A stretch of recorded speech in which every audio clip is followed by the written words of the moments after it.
আচ্ছা কনসে আল্লাহ বড় না মানুষ বড়? ধরো গাদা, তুই কার হাতে কার জোড়া দেশ? কুড়ায় আল্লাহ আর কুড়ায় মানুষ। যেটা কবার কইছে ওইটা কন। আল্লাহ বড় না মানুষ বড়? আল্লাহই তো বড়। আল্লাহ বড়, তাহলে আল্লাহর কথা না হইনা মানুষের কথা শুনেন কে? তুই কি কইতাছস? কি এর আল্লাহর কথা মানে না মানুষের কথা মানে? হ্যাঁ, কি এর মানুষের কথা শুনেন তাই না?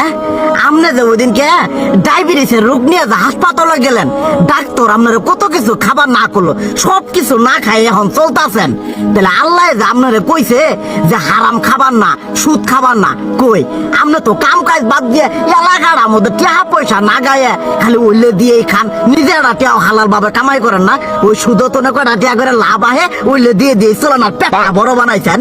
শুনেন একটা কথা কই, হারামের কোনোদিন আরাম নাই। হালাল পথে রুজি রোজগার করেন, প্রয়োজনে এড়া বেলা কম খায়েন, তাও শরীর পিণ্ডও ভালো থাকবো, কোনো রোগ বেদও হবো না, আরামও পাবেন, আল্লাহও খুশি থাকবো। তুই আমার এইভাবে বুঝাবি আগে কইলি না কে?